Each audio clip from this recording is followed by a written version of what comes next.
রাধে রাধে। রাধা রানী এত সুন্দর নৃত্য করছে, তোমরা চুপ করে বসে থাকতে পারছো? জয় রাধে। রাধা রানী জয় দিতে হবে তো, রাধা রানীকে জিতাতে হবে। রাধা রানীদের জেতার লোক আছে, শ্যামনগরকে জেতানোর লোক নেই। রাধে রাধে। কারণ শ্যাম পক্ষ খুবই কম। রাধে রাধে।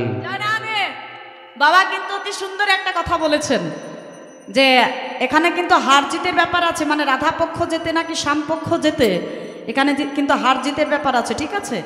সমস্ত সখীগণ রাধা রানীর নৃত্য দর্শন করে তারা জয় দিচ্ছেন। হ্যাঁ, সবাই বলে রায়ের জয়, রায়ের জয়। শ্যামনগর হারিলে, শ্যামনগর হারিলে, দুঃখিনী কহায়ে গোপী মণ্ডলী হাসালে, দুঃখিনী কহায়ে গোপী মণ্ডলী হাসাইলে।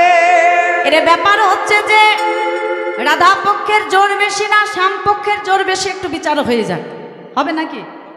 হ্যাঁ শোনো, যখন রাধা রানী জয় দেব, মায়েরা যে যেখানে বসে আছে উচ্চ স্বরে জয় দেবে, সখীদেরও বলছি। আর যখন শ্যামনগরের জয় দেব, বাবারা যে যেখানে বসে আছো সেখান থেকে উচ্চ স্বরে জয় দেবে। এখন দেখা যাক যে রাধা পক্ষের জোর বেশি নাকি শ্যাম পক্ষের জোর বেশি। চলো, জয় জয় রাধা রানী কি। উলধ্বনি করে কোনো লাভ নেই, এখন উলধ্বনি করতে হবে না, এখন শুধু জয় দেবে। হচ্ছে না, জোর গলায়, জোর গলায় দাও, জয় জয় রাধা রানী কি।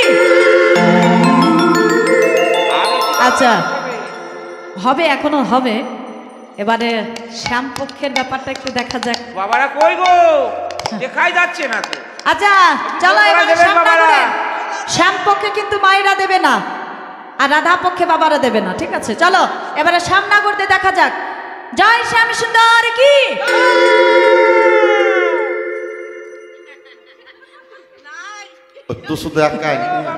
হেরে যাবে গো গোবিন্দ।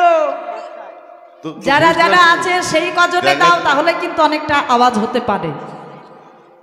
যে কজন আছো সে কজন মিলে দাও, জোর গলায়। চলো, জয় শ্যাম সুন্দর কি। হয়েছে মায়েরা, দেখেছো সংখ্যায় কিন্তু অনেকটা কম, তবু কিন্তু আওয়াজটা আছে, এই আওয়াজটাকে তোমাদের ঢাকতে হবে। চলো, জয় জয় রাধা রানী কি। আজকে আর হলো না বাবা, এখানটা গোবিন্দ তো সব বয়স হয়ে যেতে চিৎকার করতেছে। আসলে গোবিন্দের মানে শ্যামপক্ষ জিততে পারতো, কিন্তু